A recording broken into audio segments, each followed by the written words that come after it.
Pokemon Brilliant Diamond and Shining Pearl are here. By the time you're watching this, they're either already out or just a few days away, and that is certainly an occasion worth celebrating. To do so, I thought it would be fun to cover a cool fact about every character in the game, so that's exactly what we're gonna do today. As long as they don't make some random new character to put in the game, which seems unlikely considering how faithful the remake is, this will cover every distinct character that you will meet in Brilliant Diamond and Shining Pearl, with distinct meaning every character that has their own unique design. There's technically a couple characters that just use generic NPC sprites for their appearance, but I decided to set the bar at just the ones who actually have a unique design. So with that said, let's get right into it, which wouldn't even be possible without the support of today's amazing sponsor, Boxu. If you've ever wanted to jump into Japanese culture, or any new culture really, or just even be able to try some awesomely unique new treats, then I highly recommend Boxu. Since receiving these boxes myself, they've become a staple of my daily snackage, and the fact that everything is so different and new, but also tastes amazing, makes simply having a snack way more fun than it has any right to be. With the holidays coming up, it also makes a great gift for anyone in your life who enjoys Japanese culture, or, you know, just likes really delicious treats. Anyone who signs up for a subscription by December 31st is also going to be automatically entered to win a free pair of tickets to Japan, and Boxu will be giving this away to 5 lucky subscribers. So use my code and link in the description to become eligible to win the giveaway by subscribing to Boxu, and you'll also get 10% off your subscription while you're at it. Don't miss out on this unique opportunity, either for you or as a gift, and a big thank you to Boxu for supporting the channel. Okay, so let's begin with the very first characters that you meet, which is yourself. Lucas is the male player character in these games, and he has an interesting fact concerning his name that connects very heavily to the remakes. His Japanese name is Koki, which translates to brilliance, and he also goes by the name Diamond in the manga and uses it as a default name in the games. So Brilliant Diamond is low-key just named after Lucas, which is actually pretty cool. Speaking of names, Dawn has an interesting fact about her name as well, as she actually has the same name as an evolutionary stone in both English and Japanese. In English, she shares her name with the Dawn Stone, and in Japanese, she shares it with the Shiny Stone, which is known as the Light Stone, and Dawn's Japanese name is Hikari, which means light. Believe it or not, Barry is actually the strongest rival that we've ever seen in Pokemon so far. This is because in Pokemon Platinum, his starter can get as strong as level 85 in your various rematches with him, which is the highest level any rival character has had their Pokemon at to this point, and it's also the second highest that any NPC in general has had their Pokemon outside of a battle facility, only being outmatched by Red's level 88 Pikachu in Heart Gold and Soul Silver, which technically makes Barry one of the strongest Pokemon trainers of all time. Another set of characters you meet in Sinnoh are known as the Stat Trainers. These are characters who accompany you throughout various parts of the game and who all specialize in training their Pokemon in a certain stat. One of these characters is Cheryl, who you meet in Eterna Forest. As a pretty goofy addition to her character, Cheryl's name is actually derived from cereal. Yep, you heard me right, cereal. This refers to the actual cereal grain, though, that breakfast cereal gets its name from, since all the stat trainers derive their names from various kinds of grain. Mira is another one of these stat trainers, and she can be found in Wayward Cave. If you look closely at her, she actually has a fairly strange looking design, with her hair being in a loop on one side, but being in a simple straight ponytail or pigtail on the other side. Since it's so distinctive, it's vaguely possible that this design element could have to do with Mira's name. She gets her Japanese name from the Korean word for wheat, which, when written out, appears as a character with some vague similarities to Mira's hairstyle, having an open square on one side, just like her hair loopy, and having a straight line on the other, just like her ponytail on the other side of her head. Riley is another one of the more iconic stat trainers, as he is another one that you're basically guaranteed to meet during your adventure at Iron Island. Riley is noteworthy for having a Lucario as his signature Pokemon, and for basically being the game counterpart to Sir Aaron from the Lucario and the Mystery of Mew movie. But what's arguably most curious about him is that he wears a necklace that has the exact same symbol on it as the one that Groudon of all Pokemon has on its arm.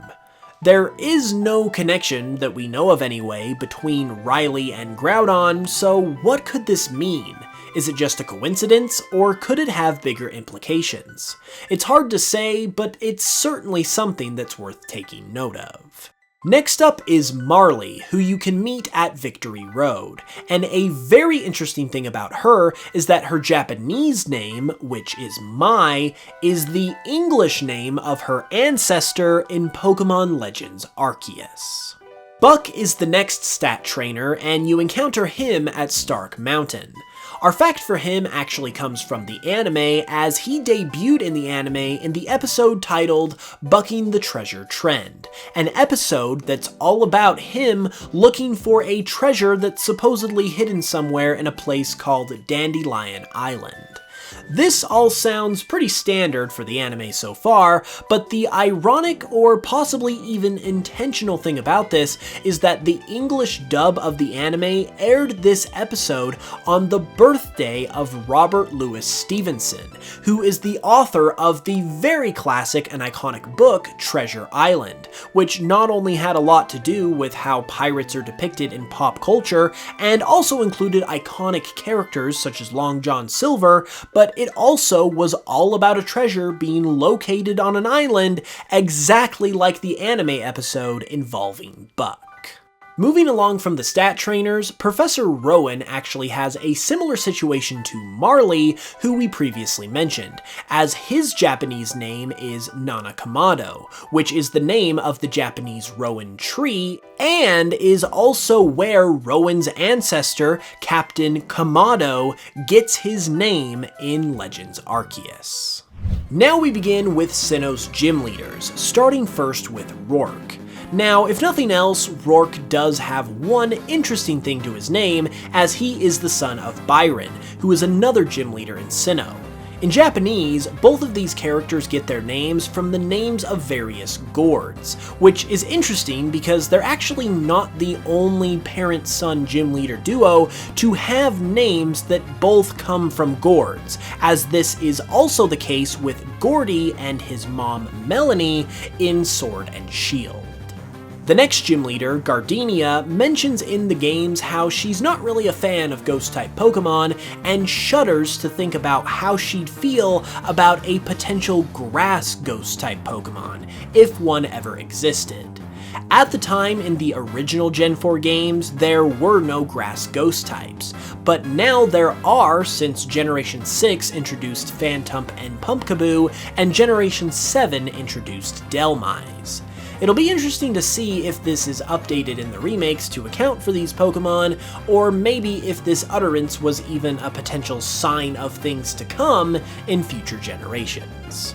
Maylene is the next gym leader you'd see in Sinnoh, if you were playing Diamond and Pearl anyway, and she reveals an interesting trend of sorts with the Sinnoh gym leaders.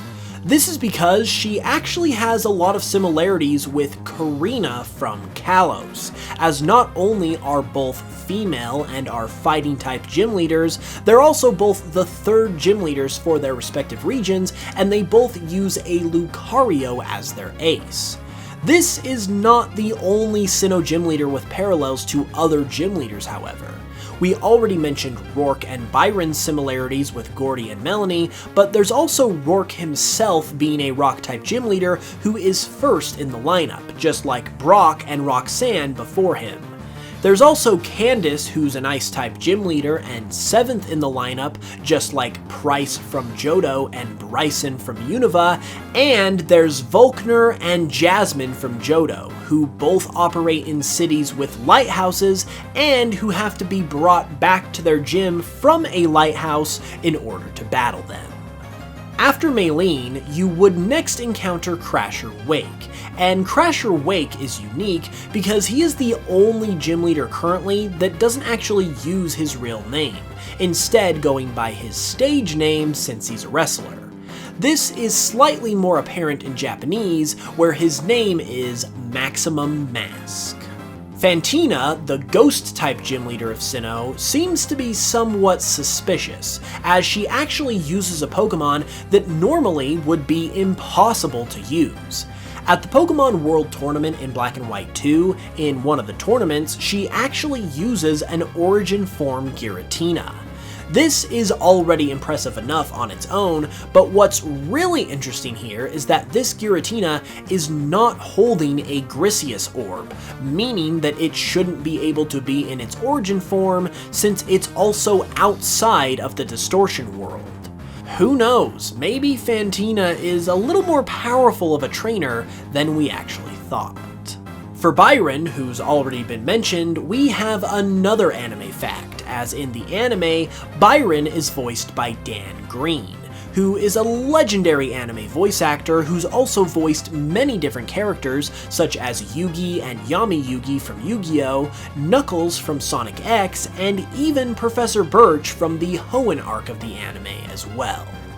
Candace is someone who we also mentioned briefly, and she also has more to her name as well, because in the original Diamond and Pearl, all of the Pokemon that Candace used were ones that have gender differences, something that we'll have to see if it is maintained in the faithful Brilliant and Shining remakes. In Diamond and Pearl specifically, people like to call out Volkner for having a team that isn't really befitting of an electric-type gym leader, as he not only has a normal type in Ambipom, but even a water type in Octillery. Many people have wondered why Volkner would possibly have such random, unfitting Pokemon, but it actually makes a lot of sense with his character, because both of these Pokemon have ties to Johto, with Octillery being a Johto Pokemon and Ambipom evolving from one. And Volkner also has a distinct connection with Jasmine, one of Johto's gym leaders, as not only do they have many similarities, but Jasmine actually appears in Sunyshore City, where Volkner is located. So these Pokemon, while seeming out of place, were likely meant as an allusion to this connection. Now we come to the Elite Four, starting first with Aaron. Aaron actually makes a reference to another video game with his name, as both Aaron and fellow Elite Four member Lucian share their names with the main characters of Lunar Knights, a DS game that released around the same time as Pokemon Diamond and Pearl. Bertha, the next Elite Four member, is also noteworthy due to fans noticing a distinct resemblance between her and Agatha of the Kanto Elite Four. Despite not amounting to anything in the games, it seems like this was intentional, as not only does Chantal mention this in Pokemon Black and White 2, but the names of the characters are intentionally very similar, particularly the Japanese names, where Agatha's is Kikuko and Bertha's is Kikuno. This makes it seem an awful like something more is indeed going on between these characters, but as of today, nothing about this has been officially revealed. Flint is the third member of Sinnoh's Elite Four, and he has a pretty cool fact to his name as well. Flint uses a Magmortar in Pokemon Platinum, and it is the only Pokemon used by an Elite Four member to use seals on its Pokeball, which create the custom release animations. The same is also true for the previously mentioned Volkner, whose Electivire also uses seals and is the only Gym Leader Pokemon to do so. These two Pokemon are also counterparts to each other as well, and overall, this is a pretty cool reference to how these two characters are also close friends in the games. For our fact on Lucian, it's actually possible that we may have met his grandpa, as in Diamond and Pearl, you can find a man on Route 228 who says he has a grandson who likes to read and has a bunch of books on ESP, which fits Lucian's description perfectly. Interestingly, in Pokemon Platinum on this same route, we also meet Cyrus's grandpa, showing that this route is the place to be if you want to talk to the grandparents of some of the game's main characters. Now we come to Cynthia, the champion of the entire Sinnoh region. In Pokemon Platinum, Cynthia can be encountered at the villa in the resort area, and when talking about her home, she says, quote, "Even the region is a secret." This implies that Cynthia could possibly live somewhere else other than Sinnoh, and very possibly, this could be a hint at Pokemon Black and White. This is because we see Cynthia in those games at a villa of her own in Undula Town, and while we know she doesn't live there because she mentions that it's her friend's place, it is consistent with what she mentioned in Pokemon Platinum, and with Platinum being released later on in its generation when hints toward the next generation typically come, it's very possible that this was the intention with this line of dialogue.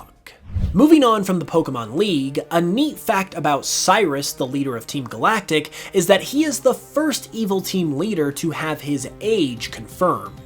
In Pokemon Platinum, Looker mentions that Cyrus is 27 years old, which is pretty interesting because it's probably a lot younger than most people thought Cyrus was, and that is also right around the same age as a lot of people in the Pokemon community currently, including myself. So basically, we started out as kids playing these games, and we're now literally as old as the villains. That's just wonderful. Looking at Cyrus's admins, Mars is pretty much named Mars to some degree in all the different languages of the games. This includes Italian, where she's named Martes after the Italian word for Mars, Marte. However, Martes is also the Spanish word for Tuesday, meaning that technically speaking, her name is also Tuesday, which is pretty hilarious. Now here's an extremely valuable and mind-blowing fact about the next Team Galactic admin, Jupiter. At the very least, it's fairly coincidental that Jupiter is named after the gas-based planet Jupiter, and her signature Pokemon is Skuntank, who is all about gas. I mean, it even farts in its cry. So maybe this is just a coincidence if nothing else, but it's a pretty funny one if I do say so myself. The third Team Galactic admin is Saturn, and Saturn has the interesting distinction of having been repeatedly mistaken for a girl. He's been mentioned as a girl in the manga before, and on Japan's Pokemon Sunday show, and he even has a feminine voice in the Japanese version of the anime. He's also one of just a few trainers in the games to have a Pokemon with a 50-50 gender ratio be the opposite gender to himself, further adding to this odd confusion. Finally, Charon is a Galactic admin exclusive to Pokemon Platinum, so I guess maybe he might not appear in the remakes, but I wasn't exactly gonna leave him out of this either. Charon is the only Galactic admin who you don't battle at all in the games, and this might actually have something to do with his name. In Japanese, Charon is known as Pluto, the planet that infamously was demoted and no longer considered a true planet back in 2006, the same year that Diamond and Pearl released. Given that the rest of the admins are all named after planets and you battle all of them, not battling Charon during the game might be a reference to his name and the fact that Pluto was deemed to be no longer a true planet right around this time. And for the record, Pluto is totally a planet, so just leave it alone. One of the more minor characters that is still unique enough to be a part of this video is Bibi. She doesn't technically have a unique design, but she has a unique name and a unique role, so I'm gonna allow it. Bibi is the PC system administrator for the Sinnoh region, following in the footsteps of Bill and others before her. In the Japanese version of the games, Bibi speaks in a Kansai dialect, just like Bill, which might mean, also just like Bill, that Bibi is actually from the Johto region, since Johto is based on the Kansai region of Japan. Another minor character in this same category is Hanna, the player's mom. Since she has her own name and role in the story even, we can include her as a character, and one interesting thing about her is that she originally had a different name. In Japanese, her name is Ayako, but according to some early concept sketches of her for the anime, her name was originally going to be Amiko instead. Next up, we come to the iconic Looker, another Platinum exclusive character. Despite being compared heavily to Doctor Who, it's very likely that Looker is actually inspired by Koichi Zenigata, a detective from the manga series Lupin III. Just like Looker, Koichi is also a member of the International Police, and has a very similar look to Looker as well. Additionally, the Lupin III manga was also in circulation around the time that many of Game Freak's staff members were younger children, meaning that it's also at least a decently likely source of inspiration. And finally, we come to the Frontier Brains. Most of these are Platinum exclusive, but like Looker and Charon, I kinda can't not include them either, even if they don't end up appearing in the remakes. So with that said, our first Frontier Brain is Palmer. As the father to Barry, we know that Palmer is from Twinleaf Town, and as such, this makes Palmer the only Frontier Brain whose hometown is currently known. Next up is Thornton. And Thornton actually has a lot of odd similarities with Chairman Rose, believe it or not. First off, there's the names, as Thornton comes from Thorn, and you know, every rose has its thorn. Also, they are both responsible for various inventions, and they specialize in Steel-type Pokémon. While Thornton uses random rental Pokémon in the games, he does use a Bronzong as his ace Pokémon in Pokémon Masters. With all those similarities, Thornton would have definitely made a great admin under Chairman Rose for his Macrocosmos organization. Very interestingly, arcade star Dahlia is one of the very few characters who essentially has the same name across all different languages, a trait that is typically only reserved for very important main characters like Red, for instance, or very important Pokemon like Pikachu and some of the legendaries. For our fact on Daryk, it's actually been confirmed that he has an ancestor character in Legends Arceus like some of the other Sinnoh characters, as you can see an NPC in Jubilife Village who bears a striking resemblance to him. The same can also be said for Charon as well. Speaking of Daryk though, he actually battles in the place of Caitlyn, who is the true Frontier Brain. As you may know as well, she is also one of the Elite Four members in Unova, making her the only character so far who has been both a Frontier Brain and an Elite Four member, a fact which easily makes her one of the strongest trainers of all time, and one of the most underrated as well. And last but not least, we have Argenta. Strangely enough, Argenta's name is Kate in Japanese, which could have obviously just been carried over to English, but was localized instead for some reason. In pretty much all languages, Argenta gets her name from the plumbed coxcomb plant, which is a funny name, and given its purple coloration, likely inspired her hair color as well. While not necessarily a factor in the name, magenta also fits into her design and name perfectly as well, as it is very similar to her name and is reflective of the color of the plant that she gets her name from. And that was one fact about every single character in Pokémon Brilliant Diamond and Shining Pearl.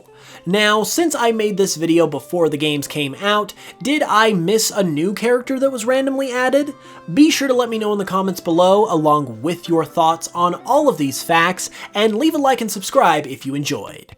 I'll be back with another video very soon, and until then, as always, thank you all so much for watching, I love you all very much, and I will smell you guys later.